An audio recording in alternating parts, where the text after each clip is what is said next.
Today we have two stories that are each about people who really craved attention or status. But instead of getting that, they got carnage.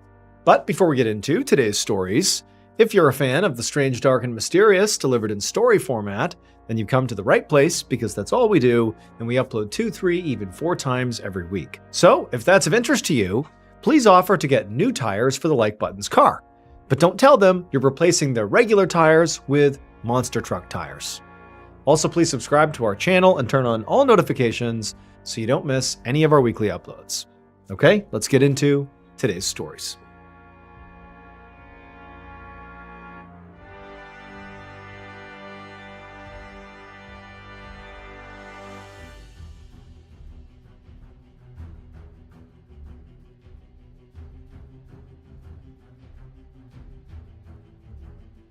One afternoon in early September of 2004, 20-year-old Derek Keeper sat at a desk in the newspaper lab at the University of Nebraska-Lincoln, furiously typing on one of the school's desktop computers. The lab that Derek was in was the hub of the university's school paper, the Daily Nebraskan.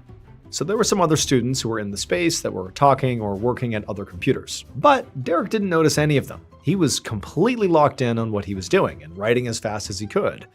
Because after he was done with the article that he was working on, he had a ton of other responsibilities that he needed to tackle. So Derek was involved in a lot of stuff at school. He was in a fraternity, he was a senator in the student government, he was a research assistant for the library, and he was pursuing 5 different majors. And Derek took all of his various commitments very, very seriously. But the column he was currently writing was really the one he had the most fun with. So Derek was from a small city in Nebraska, and even though he'd always been, personally a very loud and opinionated person, he'd never had a real platform for talking about all the ideas and points of views that he had. And so this column really gave him the opportunity to finally, actually present these big ideas to the students at school, and he hoped would likely provoke lively discussions around campus about his ideas. After all, Derek loved a good debate. And so he would intentionally choose to write about really complex issues that would get his readers fired up, like the ongoing war in Iraq and the future of the Republican Party and all the things that were wrong with local politics. The tone he went for when he wrote and talked about these kind of, contentious things was often very sarcastic, very blunt, and provocative. He really thrived on creating discourse and getting people to passionately disagree with him. And they usually definitely did, to the point where some even would get very mad with him.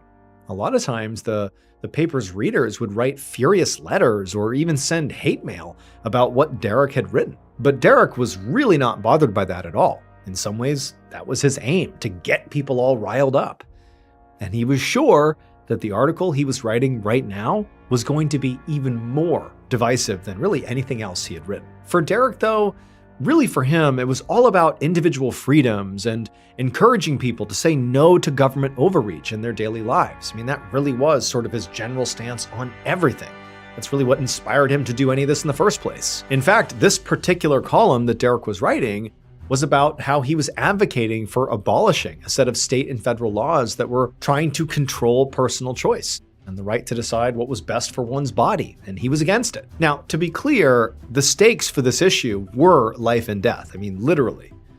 But Derek believed that the fundamental freedom of being an American was the right to make your own decisions, even if it meant risking your own personal safety. And so as Derek sort of furiously typed away, he was encouraging everyone, like senators and politicians, everybody, to have the same kind of intensity that he had about this issue, to be just fully bought in on this idea of, as Americans, we need individual freedom. And then finally, when he was all done typing, Derek sat back and proofread the whole thing, and when he got to the last line, he got chills. It said, quote, "I just wish we could keep the government out of our pocketbooks and out of our personal decisions." Derek loved that line, and so he nodded, satisfied with his work. He had nailed it. Then he emailed his draft to his editor with a big smile on his face. Derek's article went to print just a few days later, on September 17th.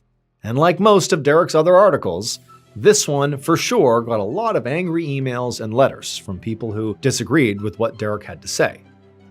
But all the vitriol in these messages just proved to Derek that his article had clearly been a success. He had sparked outrage and got people talking about this issue. Derek even hoped that maybe some of the readers got angry enough to actually take action. That's what he wanted. He wanted his writing to genuinely inspire. The rest of Derek's semester was a total blur. He kept writing his weekly column on top of all of his other obligations and exams and everything else, and before he knew it, the semester was over, and he was headed to his mother's house in Texas for Christmas break.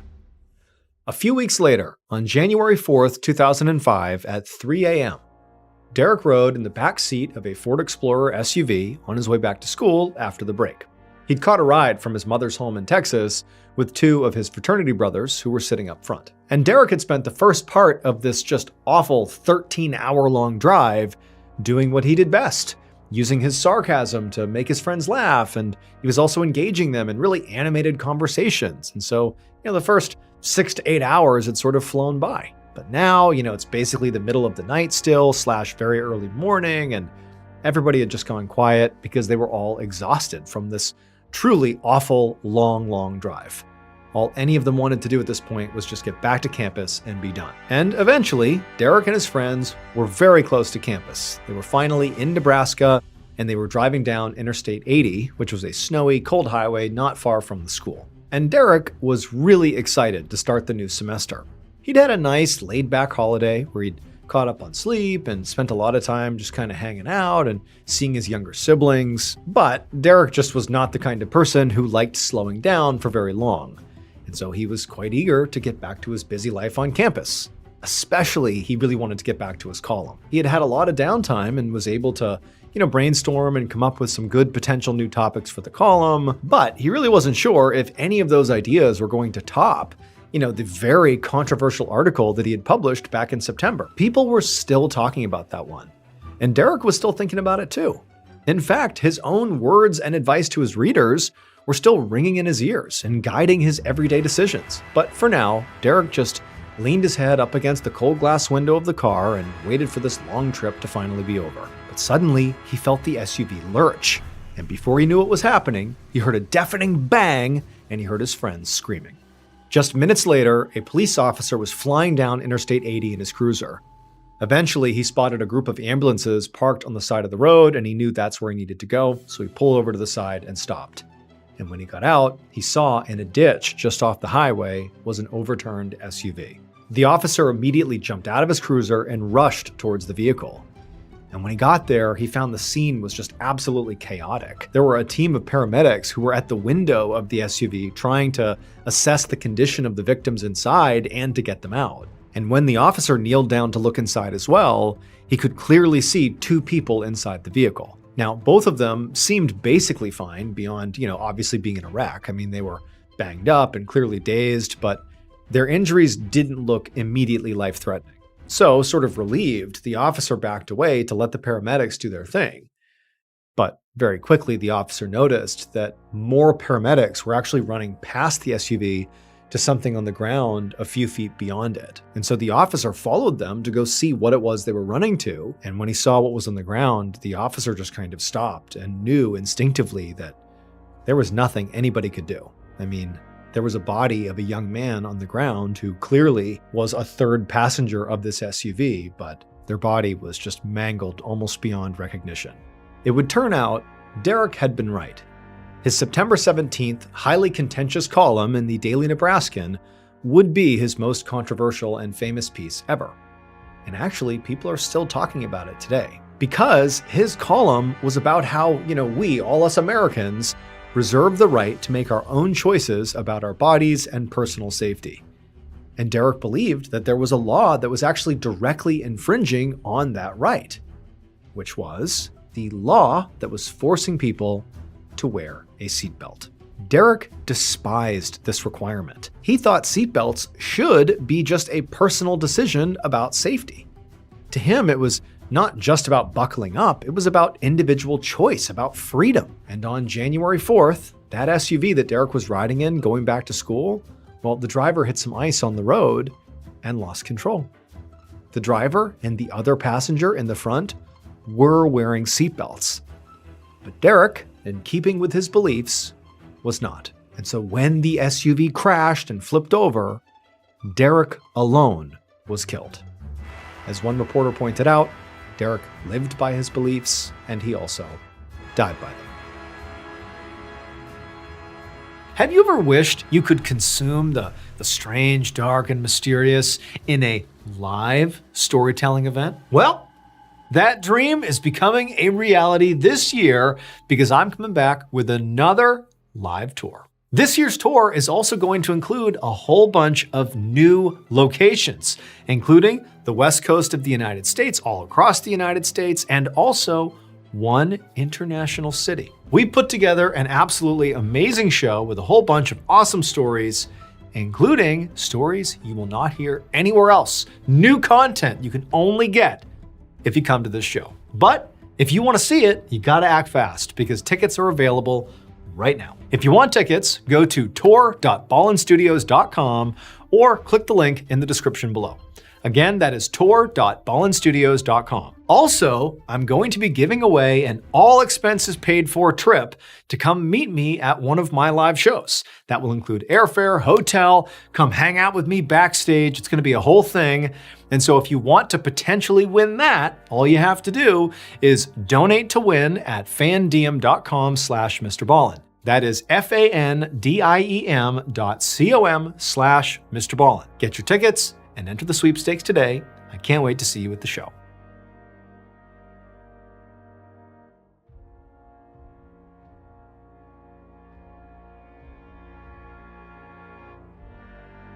Just before 9 p.m. on Friday, January 13th, 2012, 51-year-old Francesco Scatino and his girlfriend, Dominica, sat at a table in a crowded restaurant at a resort in Italy. And they'd been there for a while, having a leisurely meal. So their table was covered with empty dishes, a wine decanter, and plates with the remnants of their amazing food. Now, having an extended, indulgent dinner like this one was not technically allowed, since Francesco was actually working. But Francesco was not too worried about breaking what he considered to be a small rule, because he was not just some hired hand.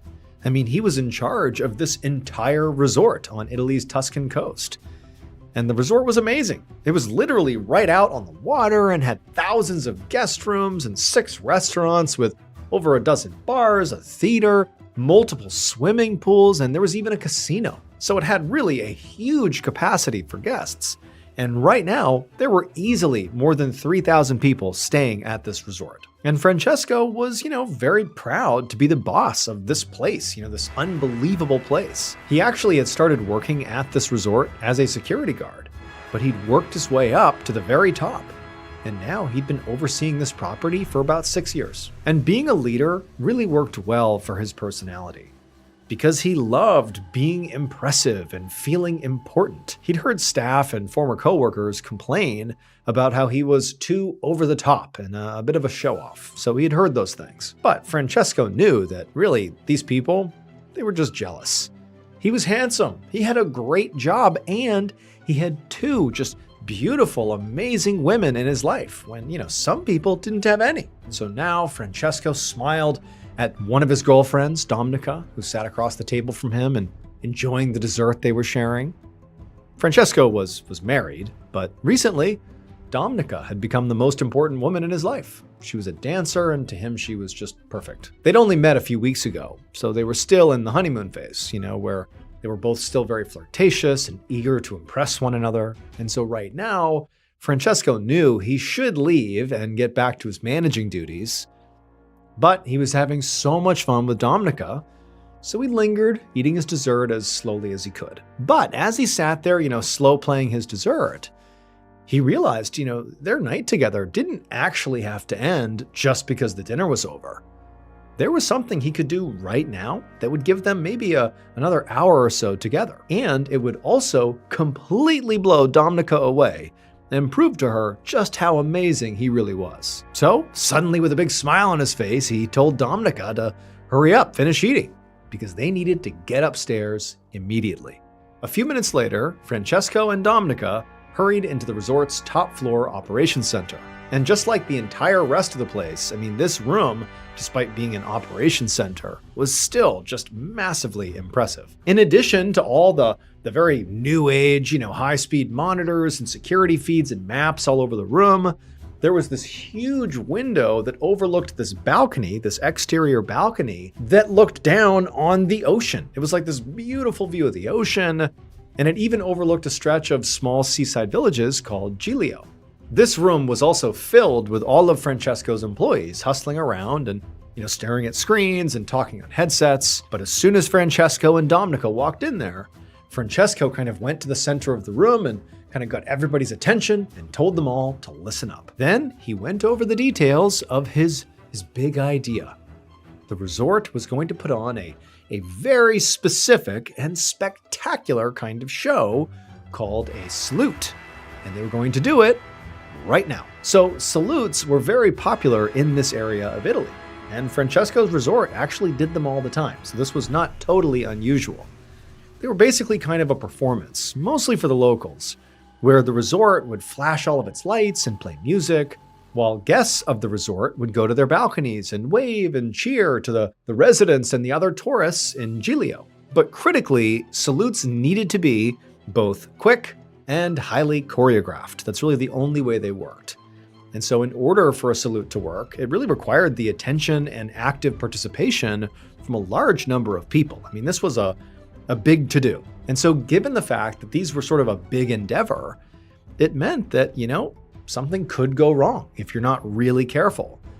And Francesco actually had a mentor who'd actively discouraged him to not do these salutes or try to do as few as you can because of the fact that things could go wrong. But Francesco's mentor was not physically here right now to tell Francesco to stop. And the people that were here were pretty excited about his idea. So Francesco began going over the plan with his staff. And as he expected, with such a complicated undertaking, there were a lot of logistics to look over. However, when Francesco actually started going about these preparations, he realized he couldn't actually read anything because he didn't have his glasses on. He didn't think he looked handsome with them on, so he hadn't brought them out to dinner with Dominica, but now he really needed them. But thinking on his feet, Francesco simply asked a staff member to read him whatever information he really needed to know in order to do this salute. And so the staff member did as they were told, and at the end of it, Francesco felt like he had heard what he needed to hear and he thought everything was in order, and so he nodded and said, "Okay, we are all set to begin." And then he looked over at Dominica and smiled and sort of nodded like, "Okay, here we go." Then she knew whatever was coming next was going to be really, really special. When Francesco gave the actual order to begin the salute, everybody in the operations room jumped into action. And as soon as the actual salute began, Francesco squinted out the huge window that looked out over the ocean and Giglio down below, and Francesco was just so excited when he thought about how everyone who was out and about in town would look up and see his palace all lit up and full of life and energy. But as he peered at the lights of Giglio, he realized something wasn't quite right. Even without his glasses on, he could see that there was something outside in the darkness, just barely illuminated by the town's lights. It was a large shape right between the resort and Giglio.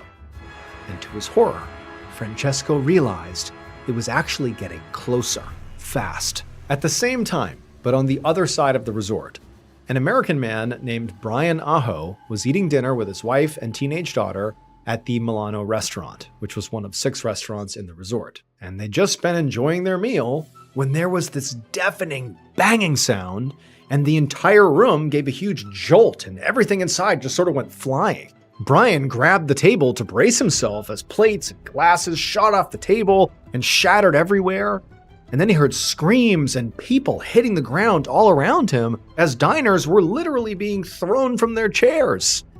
And then there was another series of crashes when some ceiling panels fell from above and smashed onto the ground. But then it was over. The shaking abruptly stopped, and Brian immediately jumped up to make sure that his wife and daughter were okay, and they did seem fine, just dazed like everybody else in the room. As Brian stood up, he could tell he was, mostly okay, also shaken up. But the overwhelming thought was just having no idea what had just happened. I mean, he's looking around and no one seemed to know. It had felt like some kind of earthquake or something. But then Brian thought, if this had been an earthquake, he really had to get his family out of this restaurant immediately in case of aftershocks. But it seemed like all the other diners clearly had the same idea, because before Brian could actually move, there was a surge of activity around him as dozens of people just began rushing towards the exit of the restaurant. And Brian didn't want him or his family to get caught in the middle of this huge crowd. Huge amounts of people running in the exact same direction, a panicked group of people, could easily create a stampede. And he was worried that he and his family could get pulled to the ground and trampled in the chaos. So he looked around and he saw on the other side of the restaurant there was a smaller door that nobody else was going to. So he and his family began making their way over to it. But before they could actually get through this door, the overhead lights began to flicker and then went out. And then with the darkness, suddenly came the blast of emergency alarms echoing through the resort. And then he could hear more screams, not just inside of this restaurant, but sort of all over the place. It was like the resort had devolved into madness. Brian had never been more scared in his whole life. I mean, his pulse was racing faster than he thought was even possible, and he almost felt paralyzed, like this was just too much to even process. He also, like basically everybody else, had no clue what was going on here. But I mean, navigating his family through an emergency was already going to be horrifying and terrifying and dangerous, but now he would also have to do it in the dark. For a moment, Brian and his family just stood there, kind of frozen in the dark.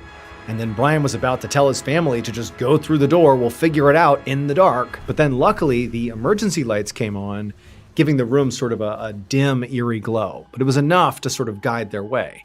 And so at that point, Brian didn't wait. He grabbed his wife and his daughter, pushed through the side door, and headed out into the hallway. It would take nearly 10 minutes for Brian and his family to navigate the maze of hallways they had just walked into until finally they stepped outside and were in the open air. But when they finally got out there, Brian realized they actually had a really big problem, because the exit they had just taken had taken them not to safety. It had led them to this expansive outdoor terrace with a railing on the 4th floor of the resort, which meant they still needed to get down multiple levels in order to, evacuate safely. But just the fact they were on the 4th floor was not the big issue. The big issue was the terrace was clearly packed with other people from the resort who were also trying to evacuate. There was all these people basically blocking their way. So basically, everybody who has no idea what's going on is just like pushing and shoving each other, and there were no authority figures or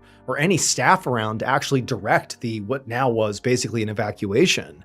And Brian could tell that the crowd was clearly starting to panic, and really he was too. Everybody was just like, what's happening here? And so Brian was about to suggest to his family that they try to find another way out when they heard the crackling of the resort's public speaker system, and a voice came on that finally delivered some information about what was happening. It said that there had been an electrical blackout, but everything was fine, and technicians were hard at work trying to fix the problem. So in the meantime, all the guests should stay calm and just go to their rooms for safety. And at this point, it was very obvious that the mood all around Brian and his family completely changed. People stopped pushing and arguing and panicking, and Brian himself felt that knot of dread in his stomach sort of loosen a bit. I mean, an electrical blackout didn't seem like a life or death situation, so he, and clearly everybody else, felt a whole lot less scared. Pretty much right away, many of the guests began heading back inside, making their way to their rooms. And Brian actually spotted a few staff members who were in the crowd, encouraging people to do just that, go back to your rooms. And so for a few moments, Brian and his family and the others just kind of stayed put and just kind of let things play out, kind of watching things settle back into normal. But then it was like with no warning, there was this other huge banging sound, and the floor once again buckled under Brian's feet. And this triggered a whole new wave of just absolute chaos out on this terrace. All at once, everybody started shouting and pushing each other in pure panic. And at the same time, there were all these new announcements coming out frantically over the loudspeaker, but it wasn't doing anything. It was like the crowd had decided something bad is happening and no one can tell me otherwise. I have to leave. Everybody is just trying to evacuate all at once. And so pretty much right at this point, you had a group of people who were out on the terrace who decided to charge into the resort to try to find another way to evacuate. And also you had the group of people who had already gone back inside to go back to their rooms, who had changed their mind, who charged right back out, back onto the terrace. And so for a moment, it was like these two pools of people kind of smashing into each other, and Brian and his family were kind of off to the side because they had just barely stepped out onto the terrace when all of this stuff was happening. But then Brian watched in complete shock as he saw some of the people, after they pushed through all the way to the edge of the terrace to the railing, they began climbing over the railing to climb down from the 4th floor. Seeing this was horrifying for Brian. But then he felt yet another shudder under his feet and a loud industrial groaning sound from the resort right behind him, and he knew if he didn't do what these people were doing, he and his family might not be able to evacuate. Clearly, there was a real problem. They didn't know what it was, but they had to go.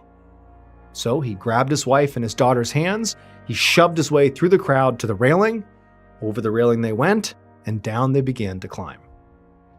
Meanwhile, back up in the top-level operations center, Francesco was staring out the room's huge window, just completely frozen in shock.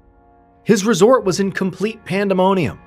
Below, guests were running, others were fighting and shoving, and some were literally leaping to their potential deaths from the upper-level balconies and terraces. And so as Francesco watched all of this carnage, he tried to wrap his head around how the night had gone so horrifically wrong. The worst part of all of it was there was absolutely no way to fix it. He'd been trying to show Dominica and everybody else how amazing and impressive and in control he was, but he'd completely lost control of this whole situation. And he'd also lost his girlfriend because Dominica had quickly fled the resort. And then there was a loud crashing sound somewhere in the distance, and his heart pounded, and he realized it was time for him to start running too. Minutes later, Francesco and some of his staff sprinted through the halls of the resort. And as they ran, thunderous noises and bangs came from every direction, and debris from the ceiling and walls crashed to the ground all around them as they were shaken loose.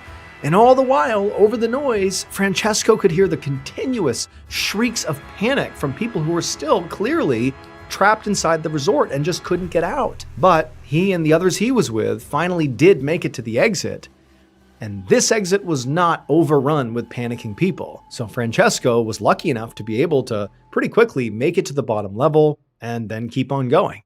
And he did not look back, not until he was far away and definitely to safety. But when he did finally stop running, and he did turn around and looked back at his resort, his stomach pitched so hard he nearly vomited, because finally he could see right in front of him the full, horrible extent of what he had done. It would turn out what Francesco was looking at was the culmination of a record number of terrible choices he had made that night. 1. Francesco would later deny this, but he was seen drinking alcohol at dinner while he was supposed to be working. 2. He was not wearing his glasses, which meant he was his most handsome self, but also that he couldn't see very well. And 3, he was distracted by his new girlfriend, who he had brought to an area where only key personnel were allowed because he was desperate to impress her. Now, in most workplaces, this would all just be considered unprofessional and maybe might get you fired. But in Francesco's workplace, it was much worse than that. What he had done was incredibly dangerous, because the resort that Francesco managed was not a regular hotel. It was a gigantic cruise ship called the Costa Concordia. Francesco was its captain, and when he issued the order for the boat to do a salute, he was not just ordering a complicated but entertaining show. A cruise ship salute also involves steering the massive boat much closer to shore than usual to appropriately show off to the locals on land. But because Francesco literally couldn't see very well, was obviously distracted and possibly drunk, he didn't notice that when they did this salute, they were going way too fast and way too close to shore. That shape he saw rushing towards them in the darkness was an enormous cluster of rocks. By the time he saw it, it was too late. The Concordia had smashed into the rocks, tearing a 230-foot wide hole in the hull, which immediately flooded the ship. And then, making matters even worse, Francesco delayed rescue efforts for more than an hour by trying to convince people that what had happened was just an electrical outage. And then when he finally did issue an evacuation order, he broke a sacred rule for ship captains. He fled the boat before the remainder of his crew and the passengers. Like he was the first one off. He did not go down with his ship. That American passenger, Brian Aho, and his family would survive, because after they decided to go over the railing, they, perilously climbed down 4 levels all the way to a lifeboat, and so they survived. But unfortunately, 32 other people who were on board the boat ultimately died, all because of Francesco's desire to show off. Francesco himself was ultimately arrested for manslaughter and was sentenced to 16 years in prison. He was subsequently named Italy's most hated man. Thank you so much for watching today's episode. Let me know what you thought of it in the comments below. And remember, we have a whole playlist of Places You Can't Go episodes ready for you to binge right now. So go ahead and click here and give them a watch. All right, until next time, see ya. Before dawn in March of 1997, a police captain was patrolling the outskirts of a small town in North Carolina when, up ahead, he saw there was this Jeep parked on the shoulder of the highway with its headlights on. Now, the vehicle was suspicious enough that the captain pulled over and he walked up to the Jeep. And as he got closer to it, he heard the engine running and he saw the driver's side window was down, but when he walked around to that side of the car, he saw nobody was inside. However, as he was standing there, a cell phone on the passenger seat began to ring. But before we get into today's story, if you're a fan of the strange, dark, and mysterious delivered in story format, then you've come to the right place, because that's all we do, and we upload 2, 3, even 4 times every week. So if that's of interest to you, the next time you go on vacation with the like button and all your friends, be sure to take lots of pictures. But when you post those pictures on social media, be sure you Photoshop out the like button. Also, please subscribe to our channel and turn on all notifications so you don't miss any of our weekly uploads. Okay, let's get into today's story.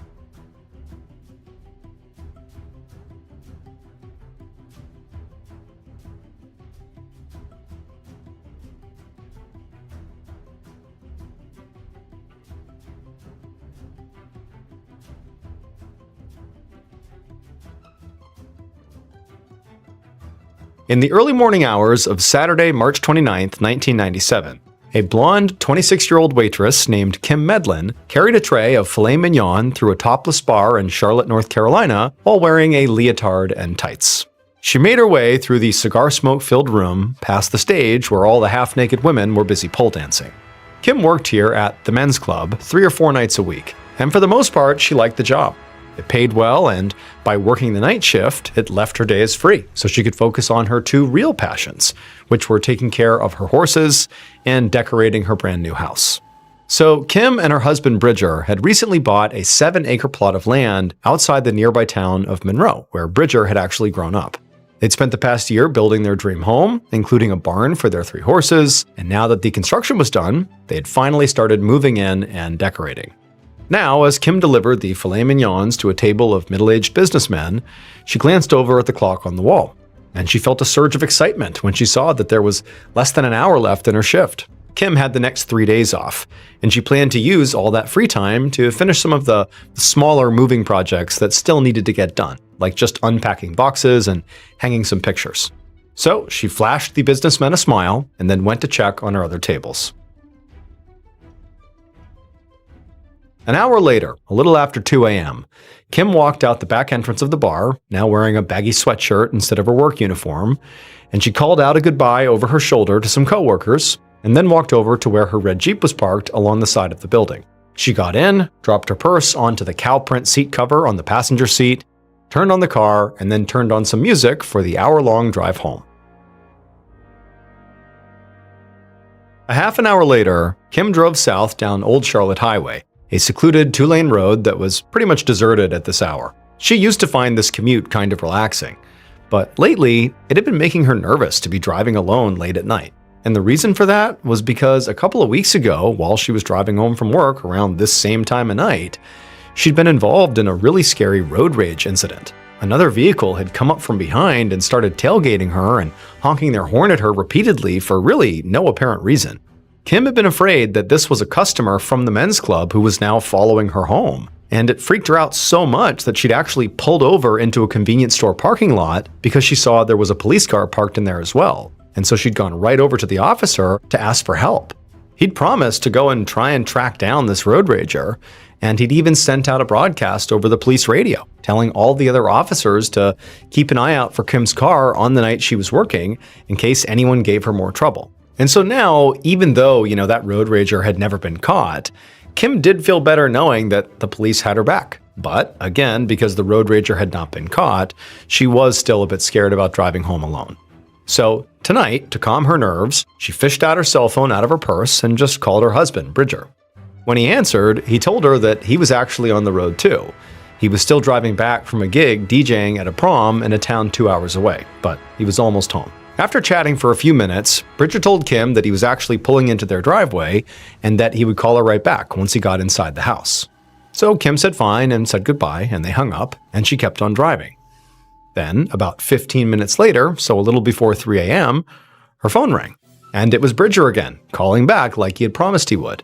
And he asked Kim if she was close, and she told him that she was just passing by Union Station Restaurant, which meant she was maybe about 20 minutes away from home. Bridger said he was pretty tired and he was getting ready for bed, and in case he was asleep by the time she got in, he wished her goodnight. And Kim said goodnight back, and then she hung up, and she put her phone down on the passenger seat. But just as Kim turned her attention back towards the road, a sudden bright light almost blinded her. She looked in the rearview mirror and saw headlights right behind her. About an hour later, Kim's husband Bridger sat up in bed and looked over at the clock on his nightstand. It was 3:59 a.m., an hour after having spoken to Kim. I mean, she should have been home 20 minutes after that phone call, and she still wasn't back. So he got out of bed and he checked every room in their 2-story house, but Kim wasn't in any of them. There was no sign of her. Then Bridger looked out the window and he saw her Jeep wasn't in the driveway either. So at this point, he hurried into the kitchen and he picked up the phone and he dialed Kim's cell phone number. And it rang a few times, and then a strange male voice answered. Bridger asked who he was speaking to, and the man told him he was a police officer with the Monroe Public Safety Department. Bridger asked him, okay, well, where's my wife? And the officer told him that he didn't know. He had just come across a red Jeep idling on the side of the road and found this phone inside of it, and it was ringing, and so he answered it. But he said, there's nobody here.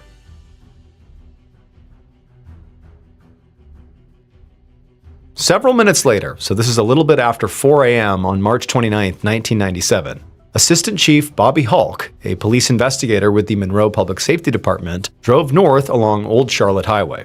He drove his patrol car past parking lots and houses until he reached the very edge of town. And finally, he saw what he was looking for: a red Jeep parked along the opposite side of the road, with another patrol car parked right behind it. He pulled a U-turn and parked on the shoulder, and as he got out of his car, he recognized Captain David Simpson standing there, waiting for him. Simpson told Chief Hulk that he had just found this Jeep idling on the side of the road about 15 minutes ago with its headlights on, and he had walked up. There had been nobody inside of it, but when he looked in, there was a cell phone, and it began to ring. And so, acting on instinct, he answered the phone, and it was a man named Bridger Medlin who was calling saying, I'm looking for my wife. This is her phone. She hasn't come home. And Captain Simpson also said that he actually recognized this Jeep from a random run-in he had had 2 weeks earlier outside of a convenience store with Kim Medlin. And so he put it together and he's like, okay, Bridger's calling. This is definitely Kim's car, but Kim's nowhere to be found. And Hulk actually recognized Kim's name because he actually happened to be friends with Kim's husband, Bridger.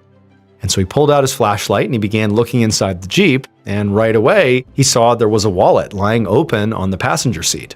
And when he looked inside the wallet, there were credit cards, there was cash, but there was like this clear section of the wallet where obviously you would slide your driver's license, and there was nothing there. So it very much looked like her license had been pulled out on purpose. Now, their initial theory was, okay, well, maybe Kim got pulled over by a police officer and took out her license to hand to the cop.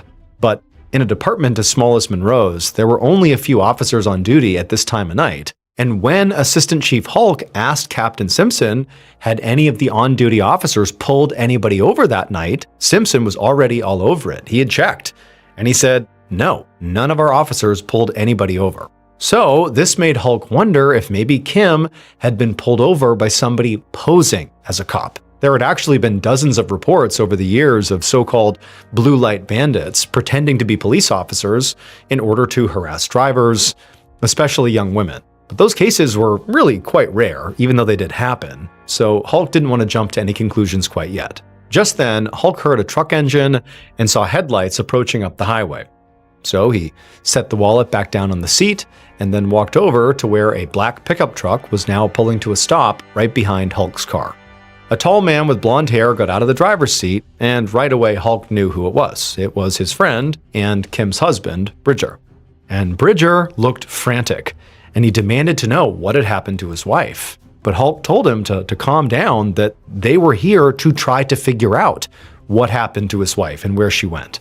Hulk went on to say that, look, we showed up and we just found her car here. But there were no broken windows or slashed tires or any sign of a struggle, so it was possible that maybe Kim just ran into car trouble and maybe she went out to go find help.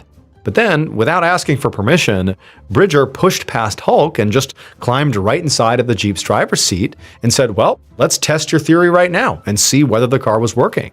Hulk told him to get out of the Jeep, but Bridger just totally ignored him, and then he put his wife's car in drive and moved it forward a few inches. Then he put it in reverse and he drove it backward, ultimately parking it in its original place, showing that it worked just fine. And even though at this point Hulk was kind of annoyed with Bridger for what he had just done, he couldn't help but think, this is bad, something's going on here. And so Hulk walked over to his car and he radioed the dispatcher for reinforcements. And he asked them to bring a police dog so they could try to track Kim's scent in case she left on foot.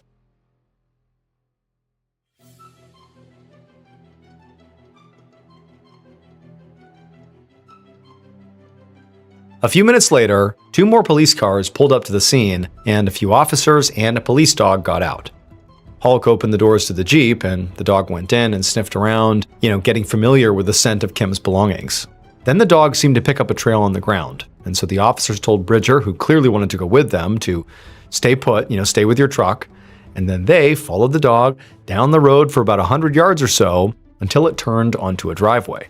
Hulk and the others followed the dog up this long driveway towards a small house nestled in the trees right off the highway, and the dog sniffed all the way up to the garage and then stopped. That was where Kim's trail ended. And so Hulk went up to the house and rang the doorbell, and a minute later, a man answered.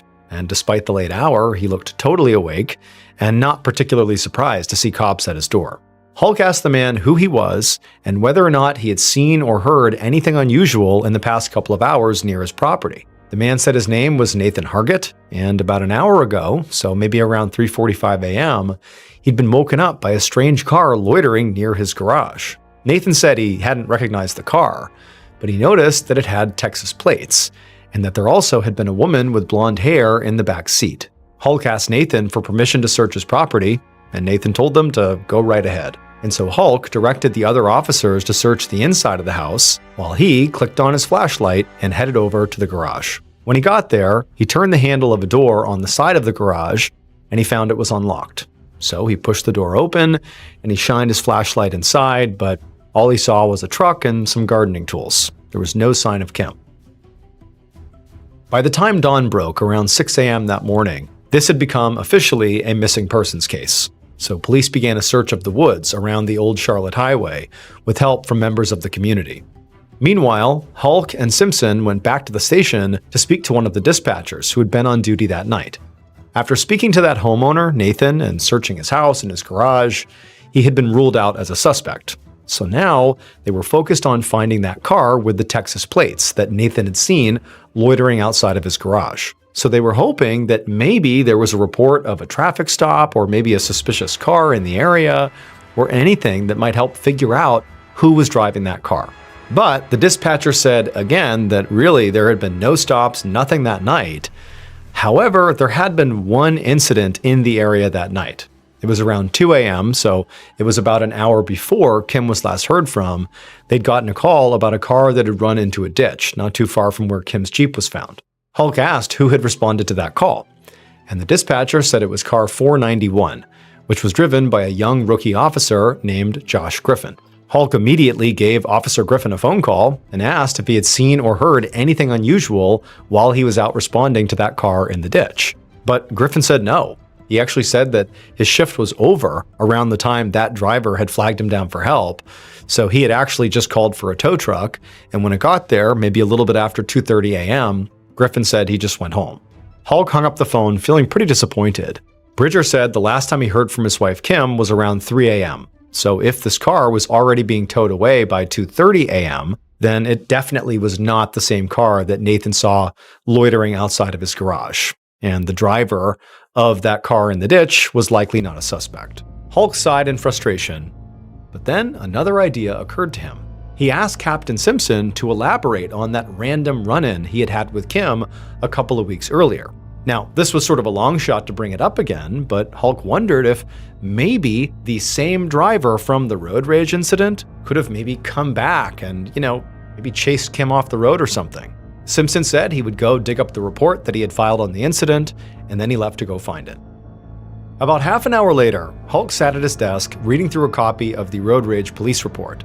It said that in the very early morning hours of Saturday, March 15th, so exactly 2 weeks before Kim's disappearance, Kim had pulled into a convenience store and flagged down Captain Simpson and another officer named Roger Griffin. So Officer Josh Griffin is the one who responded to the car stuck in the ditch. Officer Roger Griffin is actually Josh's father, and he was with Captain Simpson that night. So the report said that Simpson and his partner, Roger Griffin, had actually caught up with the car that was harassing Kim a little bit further down the road. There were two men inside the car, Eric Williams and George Connell, and they claimed that they thought Kim was actually the one harassing them by flashing her lights at them. And so to Simpson and to Griffin, it seemed like a big misunderstanding, so the officers had just let them go. But Hulk, now looking at this through a very different lens, felt like he needed to speak to Eric and George regardless. And so in the report, he found the contact information for Eric and George, and he called them both up. But it turned out they both had airtight alibis for the night of Kim's disappearance. But even still, it struck Hulk as very odd that Kim had gone missing from her car on the same road at the same time of night and on the same night of the week as the road rage incident just 2 weeks earlier. And he had a hard time believing it was all just, one big coincidence. The next day, just after sunset on Sunday, March 30th, Hulk drove down Westwood Industrial Drive, a deserted dead-end street at the edge of town, about 2 miles from where Kim's Jeep was found. And as he was driving, he saw at the end of the street there were a couple of police cars parked there. And so he pulled his own car behind them, and he got out. He walked into the trees where he could see the beams of several flashlights moving around in the darkness. And as he got closer, he saw officers putting up police tape around a small clearing. And then, on the ground in that clearing, he saw a pair of feet in sneakers poking out from underneath a pile of roofing shingles and branches. The police had gotten a call earlier that evening from two men who were part of the community search effort for Kim. And they said to police that they had found a body in the woods in this spot, but they hadn't touched it. And so now with Hulk on the scene, the forensics team removed the shingles and branches that were covering the body, and Hulk pulled out his flashlight and knelt down to get a better look. And he saw right away it was a deceased woman, and it was definitely Kim Medlin. She was only wearing a pair of shorts, a bra, and a sweatshirt that had been pulled up over her head. One side of her face was very badly beaten, and there were also cuts and bruises all over her neck, and there were some scrapes on her knees. And her necklace and wedding ring were still on, so her killer had not robbed her.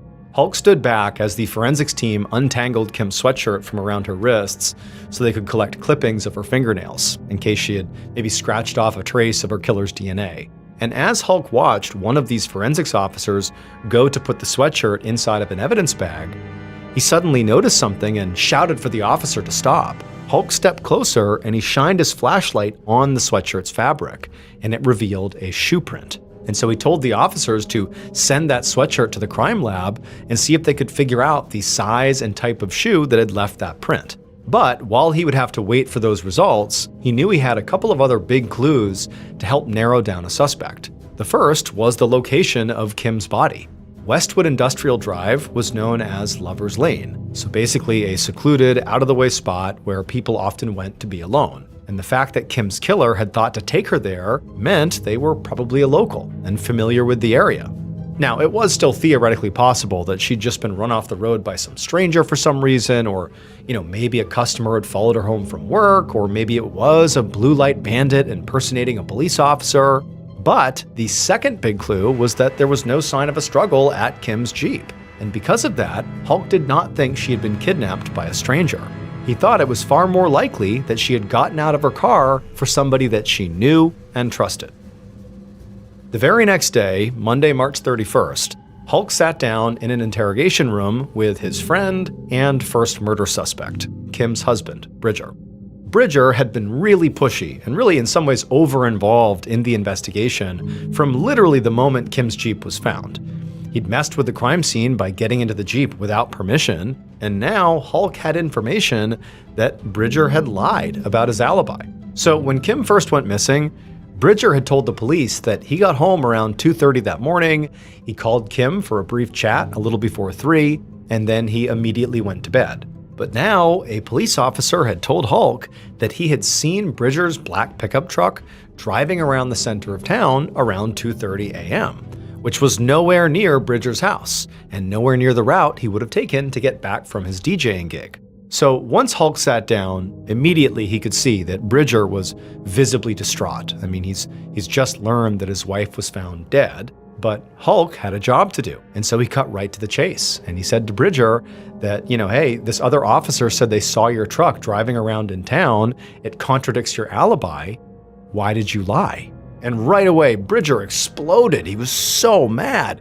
And he shouted at Hulk that he couldn't believe at a time like this, you would accuse me of lying to you? You're insinuating that I hurt my wife? I didn't do this. He also yelled at Hulk for just wasting time looking at him as a suspect when there were so many clues pointing to a different story, like the lack of a struggle at the Jeep and the rolled down window and missing driver's license, all of which made it look like a traffic stop gone wrong. Bridger said he knew Kim better than anybody, and she would never, ever get out of her car in the middle of the night for a stranger, especially after that road rage incident 2 weeks earlier. She was on edge. She never would have done that.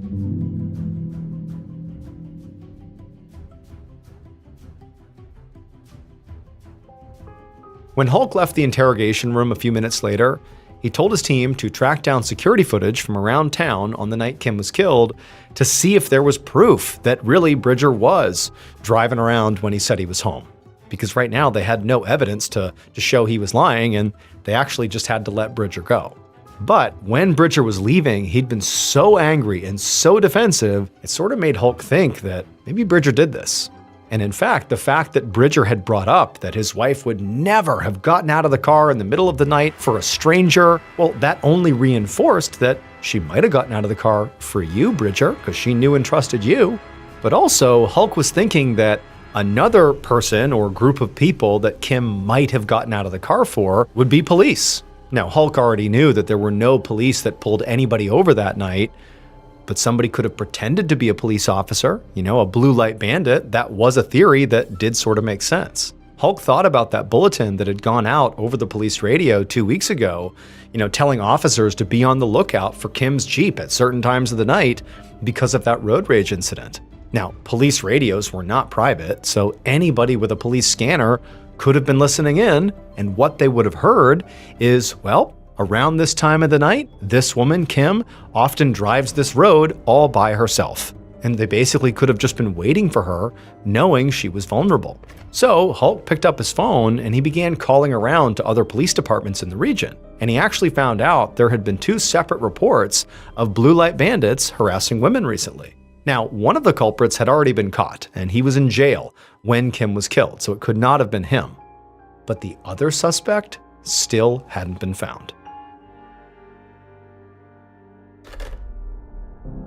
A couple of days later, on April 4th, Assistant Chief Bobby Hulk slammed down the phone in frustration and crossed another name off a list on his notepad. It had been 5 days since Kim's body was found, and all the leads he'd had at the start of the investigation were now coming back as dead ends. When he tracked down surveillance footage from the night of Kim's disappearance, there was no sign of her husband Bridger's truck driving through town until 4 a.m., after Kim's Jeep had been found by police. So the officer who claimed to have seen Bridger's truck driving around at 2:30 did appear to have been mistaken, as Bridger said. Hulk also had reached out to Kim's manager and co-workers at the bar she worked at, thinking maybe her killer might have been a patron who followed her home. But none of them knew of any problems she had had with customers. Meanwhile, Hulk's team had spoken to a man who worked the night shift at a business that was near where Kim's Jeep had been found. He said he had left work a little before 3 a.m. on the night that Kim disappeared, and as he was waiting to turn onto Old Charlotte Highway, he had seen her red Jeep go past. And right afterwards, he saw another car that was going in the other direction make a sort of sudden, sharp three-point turn and speed right after the Jeep. The man had said that this other car had lights on the roof and reflective tape on the rear, and he thought, or at least assumed, it was a police car, but he didn't get a good look at the markings. Now, Hulk knew that every single Monroe police officer that was on duty that night was accounted for, and they hadn't pulled anybody over at the time that Kim went missing. However, this new information certainly did support the theory that maybe Kim's killer was posing as a police officer, that they were a blue light bandit. So, Hulk had spent the past couple of days trying to track down witnesses who had seen that other blue light bandit who was recently reported in a nearby town but had never been caught, but he kept coming up dry. Nobody knew anything that could help track down that suspect. So, it seemed like the investigation was really starting to slow down. But then, Hulk's phone rang, and he answered it, and it was an expert from the forensics lab who had just finished analyzing that shoe print that had been found on Kim's sweatshirt. And so Hulk leaned forward in nervous anticipation as the expert told him the results. And when he did, Hulk knew exactly how to find Kim's killer.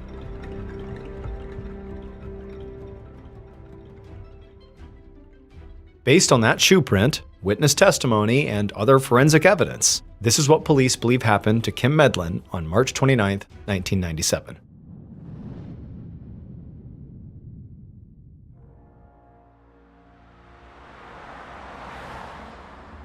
Around 3 a.m., the killer was driving down Old Charlotte Highway. They'd been prowling around for hours, pulling over young women for minor traffic infractions or sometimes for doing nothing wrong at all. And as they drove, they saw a familiar red Jeep pass by. The killer had seen that Jeep coming down this road several nights a week, and they'd sort of grown obsessed with the young blonde woman who was driving it. And now they decided it was finally time to do something about that. So they pulled an abrupt three-point turn and raced after the Jeep and flipped on their car's flashing lights. Pretty soon, the Jeep pulled over onto the shoulder, and the killer got out of their car and walked up to the driver's side window. The woman inside naturally rolled down the window, and she handed over her driver's license, which said her name was Kim Medlin.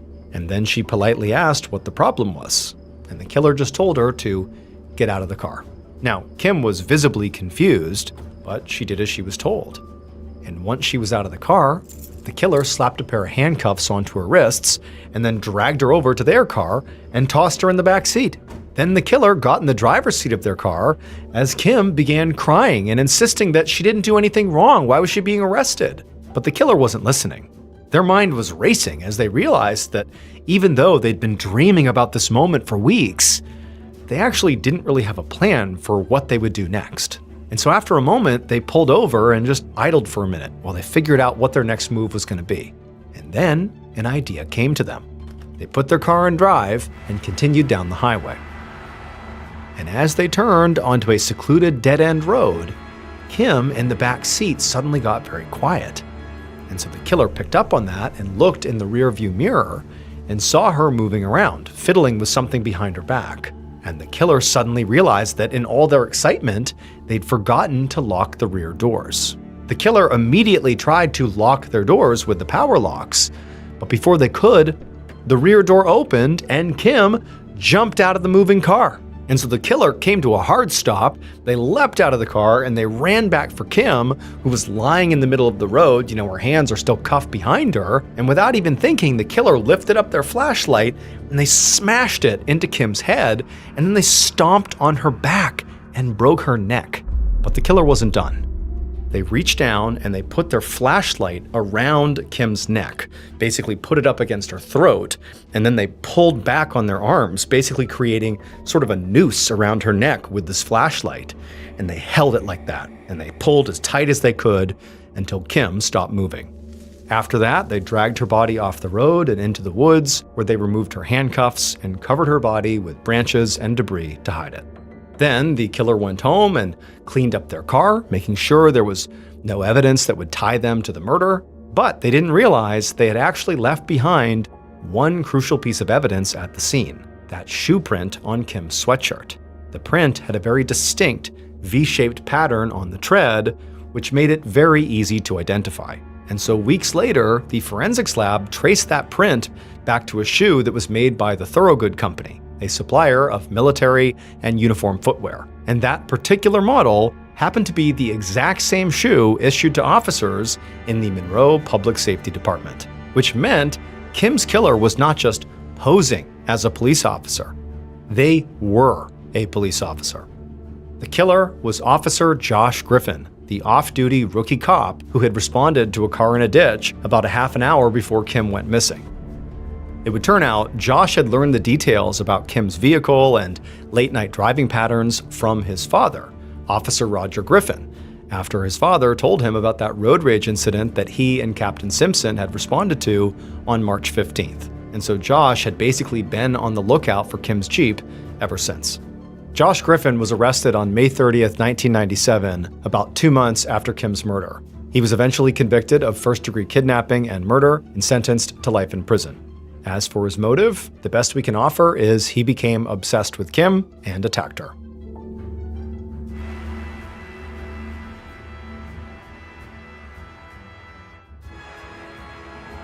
Thank you so much for watching. Let me know what you thought of today's episode in the comments. And remember, we have a whole playlist of true crime episodes ready for you to binge right now. So click here and give them a watch. All right, until next time, see ya. Today, I'm going to share 3 stories about missing people.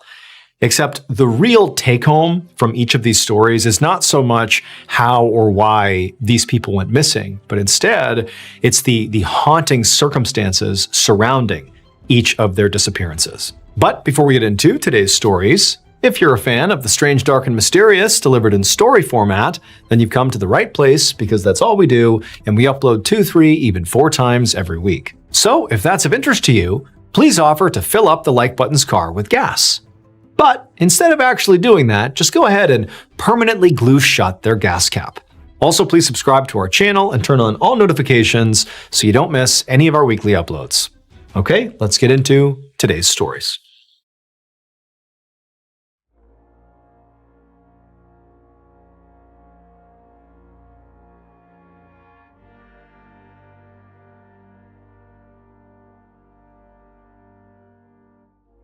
On the afternoon of April 10th, 1998, a 40-year-old woman named Diane Augutte stood at a bar inside the Hayloft Tavern in the small town of Hudson, Florida. Diane grabbed her glass off the bar and downed the last few sips of her drink, and even though by this point her vision was blurry and she actually felt sick to her stomach, she still yelled out to the bartender in a very slurred voice and told him to bring her another round. And the reason for this is because Diane actively wanted to get so drunk that she could just forget everything, because at the moment, her life was kind of a disaster. So Diane used to be a married, stay-at-home mother with 3 kids that she loved so much, but about 10 years ago, she'd begun having some very serious mental health problems, and she'd ultimately been diagnosed with bipolar disorder. She would fall into these deep depressions that would make it almost impossible to function, and then she would swing and have these manic episodes that would literally keep her up for days on end and left her so delirious that she would start talking to herself. Eventually, Diane's husband divorced her, and he got custody of their kids. Now, Diane's life had sort of leveled off. She was living with her sister, so she had some level of support, but her bipolar disorder really was not under control, in part because she had medication for it, but didn't always take it. And so she would swing in and out of mania and deep depressions all over again. And as a result of this, she had consistently been in and out of various psychiatric facilities multiple times. So on this particular night, Diane really just wanted to drown her sorrows. And so a couple of hours earlier, she had left her sister's house and walked to this bar because she didn't have a car. And she'd been standing around at this bar, basically pacing in circles and drinking alone ever since. Just then, the bartender came over, And even though Diane was seeing double, she immediately saw that he did not have another round in his hand. He had no more alcohol. The bartender gave Diane a look that was half annoyed and half sympathetic, and he told her he was cutting her off. And Diane was so mad. She began telling him that he didn't know what he was talking about, that this was humiliating, but he just put his hands up and said, "No, I'm sorry, you're cut off." And so eventually, very angrily, Diane turned and sort of stumbled out of the bar and began walking down the street. The next day, so April 11th, Diane's mother, Mildred, paced back and forth inside of her living room, holding a phone to her ear. It rang a couple of times, and then a dispatcher from the local police department picked up. At which point, Mildred told them in a shaky voice that she needed to report her daughter, Diane, missing. So a little while earlier, Mildred's other daughter, Diane's sister, the one that Diane lived with, had called to tell her that Diane had left the house the night before without telling her where she was going and still had not come home yet. And of course, based on Diane's history of mental illness and pretty erratic behavior, Mildred immediately felt like, oh my gosh, my daughter must be in trouble. So now, on the phone with police dispatch, Mildred explained the whole situation. She said that yes, it was possible that her daughter, Diane, had left and gone somewhere for some actual real purpose, but it was also entirely possible that she was having a manic episode and might have, in her mania, wandered off and gotten lost. The dispatcher said that she would send officers to interview Mildred and her other daughter, and they would start looking for Diane right away. But 4 days later, on April 15th, there was still no sign of Diane. That afternoon, Diane's mother, Mildred, checked in at the police station, like she had been every day since her daughter first went missing. But, just like always, the police didn't have any new information for her. So far, all they knew was on April 10th, the night Diane had left her sister's house without saying where she was going, they had figured out she had gone to the Hayloft Tavern and gotten so unbelievably drunk that the bartender had cut her off. And then at that point, she had walked out of the bar, and that was the last the bartender saw her. The following day, on April 11th, Diane had been sighted walking along Highway 19, which was just a couple of miles away from that tavern. And then she'd also been spotted near a locally owned motel right off the highway called the Coral Sands Motel. But after that, the police said they had no idea what happened to Diane, where she could have gone, or what could have happened to her. And so ultimately, Mildred left the police station feeling very disappointed and also scared. I mean, the whole drive back to her home, she felt absolutely sick with worry. She had no idea if her daughter was hiding somewhere on purpose, or if she'd gotten lost and was now injured, or maybe she was hungry, or if she'd maybe run into the wrong person and potentially been kidnapped, or worse. I mean, there's all these terrible scenarios playing out in her head. Finally, Mildred got back home and she went inside and she sat down on her couch and just tried to think about, what else she could do to find her daughter. And that's when she noticed she had a new voicemail on her answering machine. Mildred thought, maybe her other daughter had called while she was out and that was the voicemail, or maybe it's something to do with Diane. But either way, she got up, she walked over, and she hit play. And what she heard made her feel sick to her stomach. What she heard was Diane's voice, and Diane sounded terrified. And she kept saying, "Help! Let me out." Then there was sort of a scuffling sound on the recording, like somebody had grabbed the phone out of Diane's hand.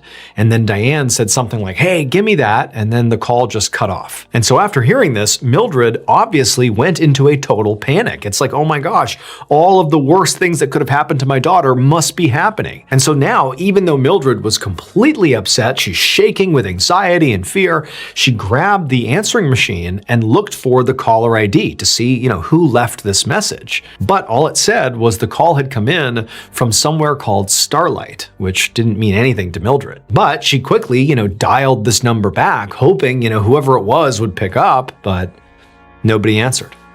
And so after that, Mildred called the police. This voicemail made it obvious to police that Diane had not left on purpose and she was not lost.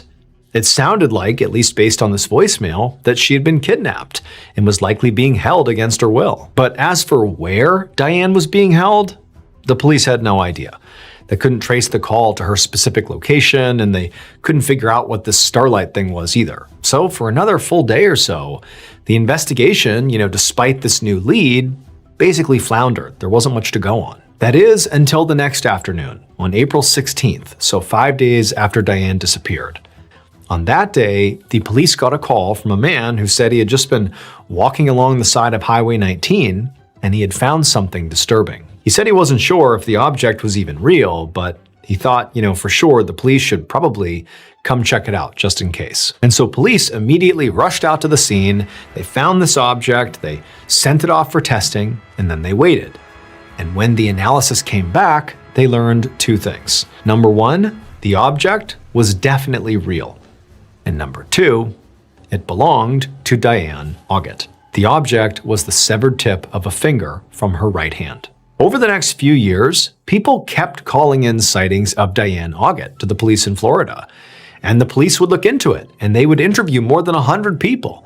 But nothing ever panned out. The police never figured out what Starlight was, which is where that voicemail had originated from that was left on her mother's voicemail. And the police also never determined how or why Diane's finger was cut off. But despite all that, strange clues that definitely were tied to Diane kept turning up in some very strange places. Like, for example, the manager of a convenience store near where Diane lived found a bag of Diane's neatly folded clothing inside of their store's outdoor freezer. And a customer at a different nearby convenience store found a plastic bag full of toiletries, including eyeliner and perfume and lipstick, that was left behind on a countertop. And on it was scrawled the name Diane. But police were never able to figure out who placed the bag or why. And so unfortunately, today, Diane's case remains unsolved.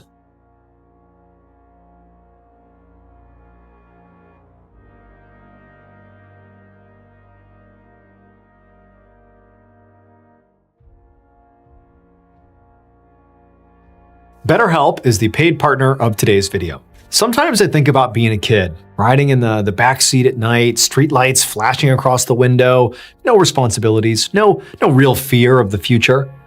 Well, if I could say something to that little kid version of me, I'd probably say, you're gonna be okay, but don't rush it. Don't wish this away. Because when things get hard, it's easy to start looking backwards. Nostalgia is basically a highlight reel. And then you look at your present and it doesn't stand a chance. Here's the thing though. The life you are living right now, you're going to feel nostalgic for this someday. And so if you spend it longing for something that's already gone, you'll miss it twice. If reaching for the past is getting in the way of living now, therapy may help you figure out what you're actually looking for. And it might also help you to start finding more of that in the present. BetterHelp makes starting therapy easier. Take the quiz and get matched with a credentialed therapist quickly. And switch anytime at no extra cost if it's not the right fit. Click the link in the description or go to betterhelp.com/MrBallen and get 10% off your first month of therapy.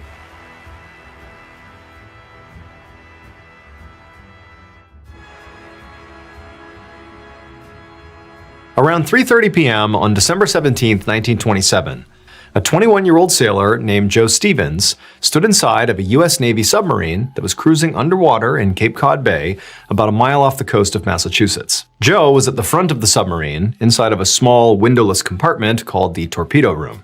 It was about 20 feet long by 10 feet wide, and on one side, there was a metal door that was open that led out to the rest of the submarine. The walls were lined with 6 bunks, a bunch of machinery, and also several torpedoes. And Joe was absolutely thrilled to be in this submarine because Joe had always dreamed of working on a sub. When he was a kid, he'd actually made this fake periscope out of wood, which on a submarine, the periscope is like a set of binoculars, if you will, that kind of juts up above the submarine, and the submarine can rise just close to the surface, but right below, and the periscope perches kind of just barely out of the water, and it can look around to show you what else is nearby. And so with this fake periscope, Joe and his older sister Florence would spend hours and hours as kids pretending they were on a submarine deep underwater on all sorts of special missions. And so years later, when Joe turned 18, the first thing he did is he enlisted in the Navy.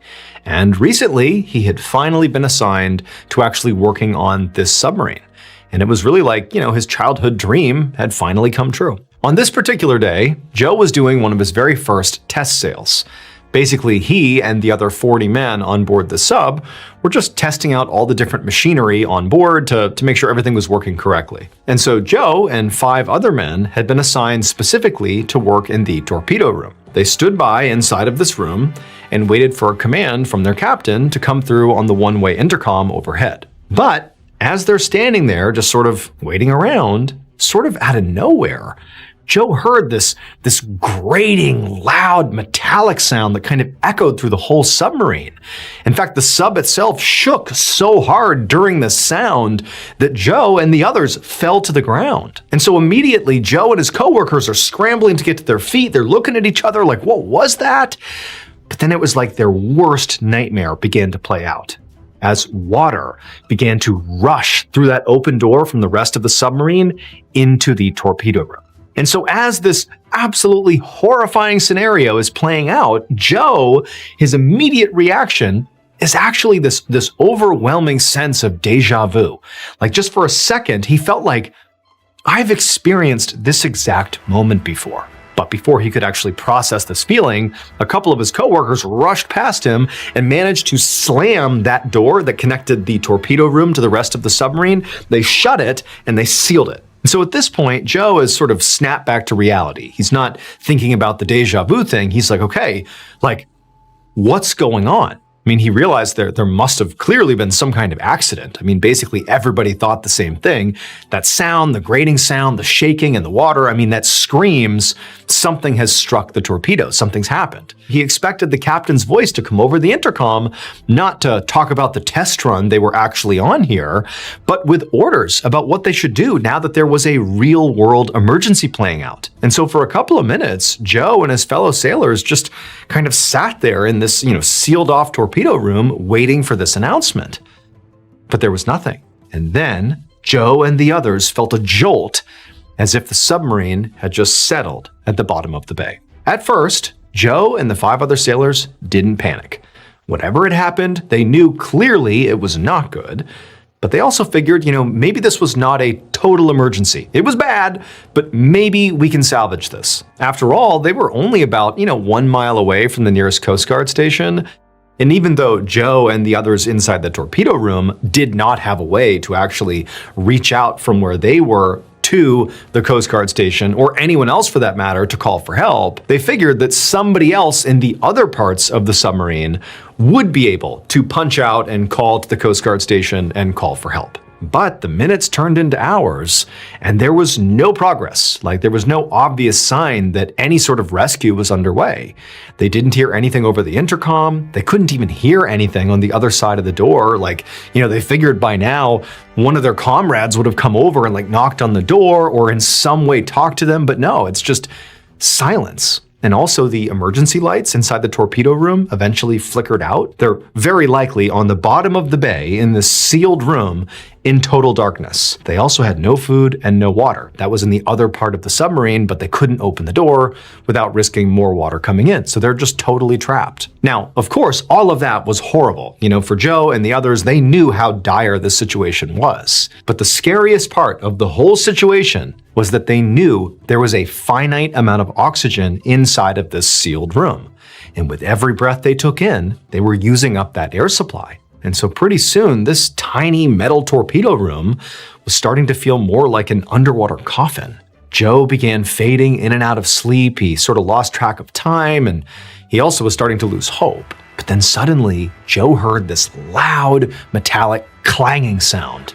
And he realized someone was knocking on the outside of the submarine, like their rescue had clearly begun. And so Joe and the others immediately jumped out of their bunk, sort of knocking into each other because they can't see each other, and they went over to begin knocking back, signaling to whoever was out there that, hey, we're alive, we're still in here. By using Morse code, which is a method of communication via tapping, Joe was able to actually communicate with these folks outside the submarine. And he did confirm they were Coast Guard rescue divers, and they told Joe what happened. They explained that about 16 hours earlier, a Coast Guard ship had struck their submarine, it punctured the submarine, it sank, and everybody else, minus Joe and his people inside of the torpedo room, had all drowned. And so now the rescue divers were here to rescue Joe and the other people he was with. Now, when Joe and the others heard this news, this was horrifying, but also they're thinking, wow, had we not sealed that door as fast as we had, we would be dead.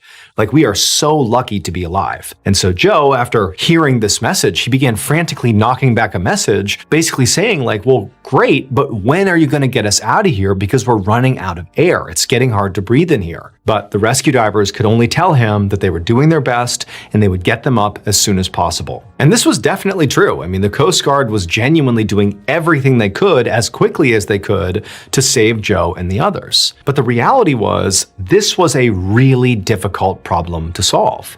You have people that are trapped inside of an air pocket deep underwater. If you open up any section of this air pocket, any section of the submarine, water will rush in so quickly that the pressure alone of that water rushing in would literally kill everybody inside. So that wasn't an option. You also have the fact that, as Joe said, they're running out of air. You have this compressed timeline to figure it out. And so really what it leaves you with is, okay, you need to basically quickly lift up the submarine, keeping everybody inside of it, and raise it to the surface. But this is in 1927. This is like a complicated thing to do with modern day technology, let alone 100 years ago. But that was sort of like their best chance, is bring in multiple ships with all these different strange lifts and somehow scoop the submarine and raise it to the surface before everybody inside suffocated. But the problem was, when they actually began organizing all these ships to try to lift up the submarine, there was this huge storm on the surface with really high winds that just battered the area, making it nearly impossible to position the different lifts off these ships. And unfortunately, this storm was going to be raging for days. And so while this catastrophe was playing off the coast of Massachusetts, about 100 miles away in Providence, Rhode Island, Joe's older sister, Florence, opened up a newspaper and read yet another article about the sunken submarine, where she knew her brother was trapped. For the last couple of days, Florence had been absolutely glued to her radio and the newspaper, desperate to hear or read some good news. But every article and every news segment, they said the same thing. The 6 men who were trapped inside the sub were definitely still alive, they were communicating with the divers, but the storm on the surface was still just too intense to rescue them. Florence felt so scared for her brother, and not just because the situation itself was objectively dangerous, but also because she remembered the submarine game that she and Joe used to play when they were little.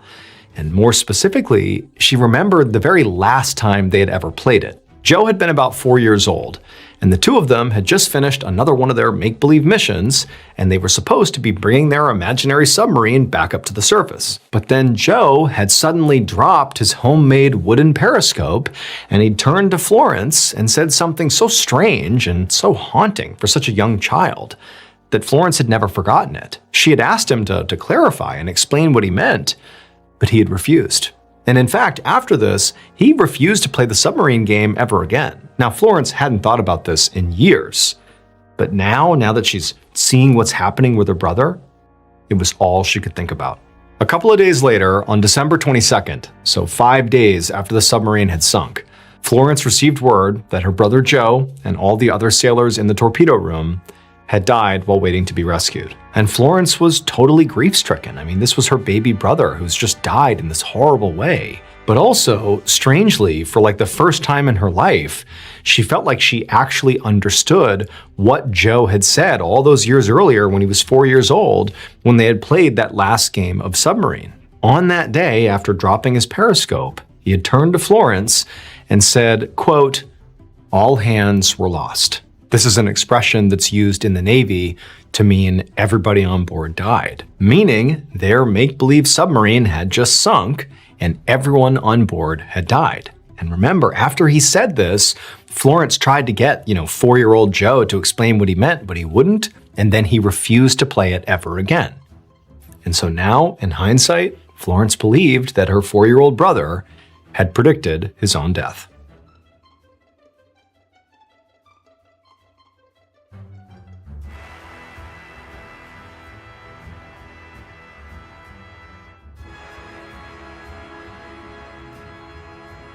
On the evening of April 19, 1989, a 62-year-old man named Thomas Meehan was sitting in his living room in Pittsburgh, Pennsylvania, watching some TV when his phone rang. Thomas picked up and said hello, and he heard his daughter, Patricia, on the other end.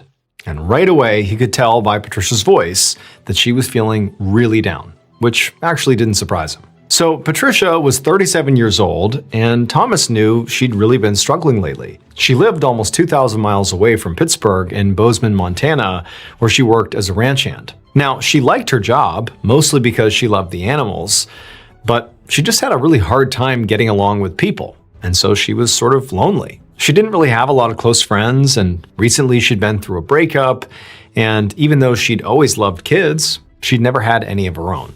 And so to Thomas, it seemed like his daughter was just going through, basically a midlife crisis. And so as Thomas is listening to his daughter, just kind of, talking about her life generally and just sort of making small talk, he sort of cut through and just said, hey, what's going on? Like, how are you doing? And Patricia, she stopped and then sort of vaguely said that she was just under a lot of stress and that she was thinking about quitting her job and moving away from Bozeman.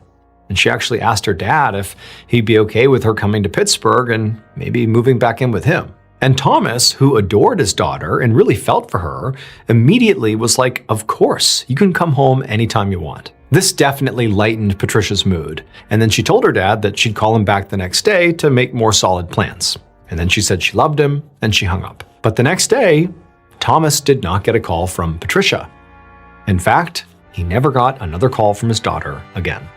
The following day, so April 20th at about 8:15 p.m., 1,500 miles away from Thomas's house in Pittsburgh, a woman named Carol Heights was driving down a very isolated 2-lane highway in the rural town of Circle, Montana. It was dark and cold outside, and all Carol could see was the one car driving in front of her. And beyond that, it was just big empty fields on either side of the highway. But, sort of out of nowhere, this car, which had just been putting along at the same speed as Carol, it suddenly swerved off the road. For a second, Carol was just so confused, like what caused the car to suddenly veer out of the way? But then a split second later, Carol understood exactly what had happened. Because right in front of her was another car driving the wrong way, barreling down on her. And so Carol, she jammed on the brakes and she tried to swerve out of the way, same as this other car had, but she wasn't fast enough. And this other car smashed into her, basically head on.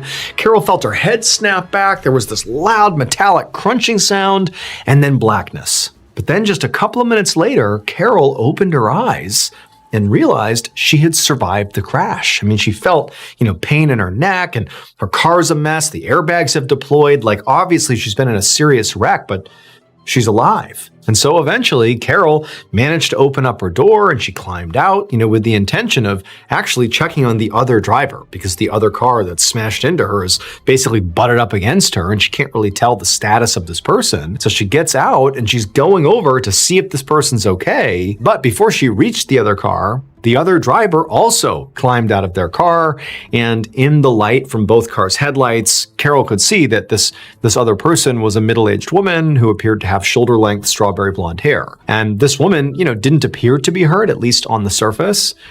In fact, weirdly, she seemed very, very calm. And this woman, she just stood there by her car, not saying a word to Carol or in any way recognizing what she had just done, which is drive the wrong way and smash into Carol, could have killed Carol. No recognition of that. Instead, she just stood there, and then eventually she turned and just stared at Carol. And this was sort of alarming to Carol, and it caused her to just stop and also just stand there staring at this woman, not really sure what to do. And as Carol is waiting to see what they're going to do, the other driver, this middle-aged woman, just turned and started walking away. At this point, Carol yelled to her to stop. You can't go.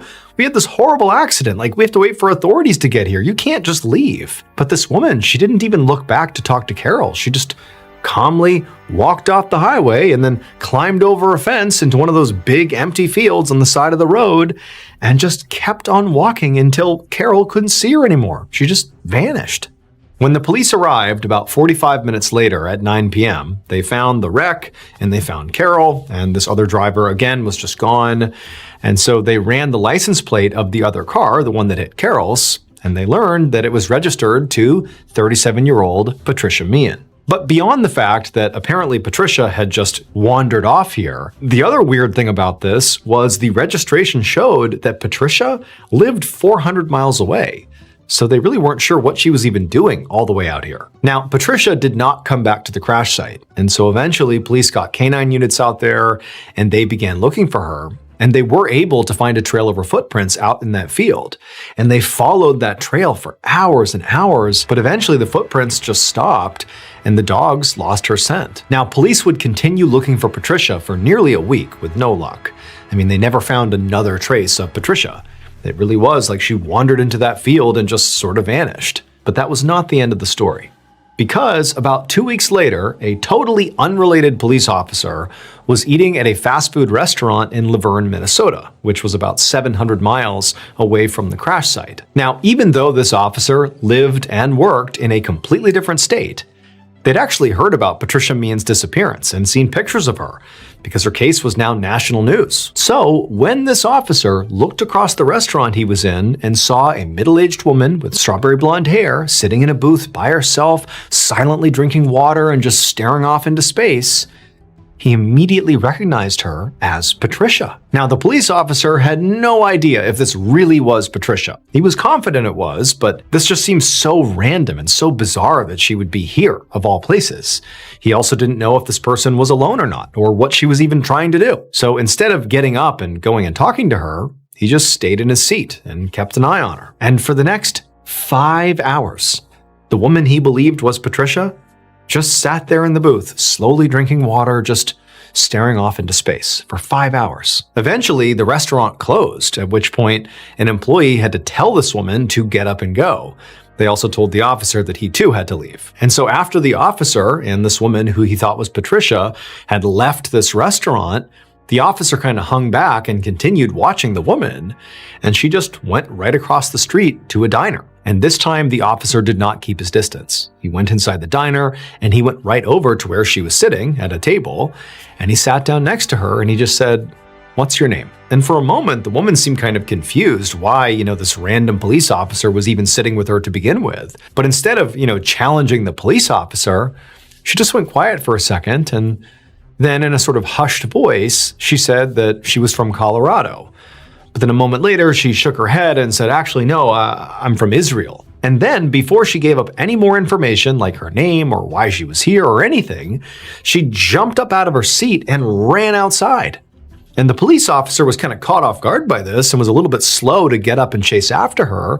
But he ran outside too, and by the time he got out there, she had disappeared. Over the next month or so, the police in charge of Patricia's case received dozens of reports like this from people who believed they saw Patricia at restaurants and truck stops all over America. And the police actually confirmed many of these sightings, meaning they believed that these witnesses really did see Patricia. It was not just some lookalike. And in every case, witnesses reported that this woman, presumably Patricia, refused to speak and was just staring vacantly into space. She didn't seem to know who she was or what she was even doing. But also, in every one of these cases, before anybody could intervene or ask her questions or just help her in some way, Patricia would run off and disappear again. It was like Patricia was a ghost, appearing and disappearing over and over again all over the country. As of today, there have been over 5,000 reported sightings of Patricia Meehan. But still, we do not know where she is. Her case still today is open and unsolved.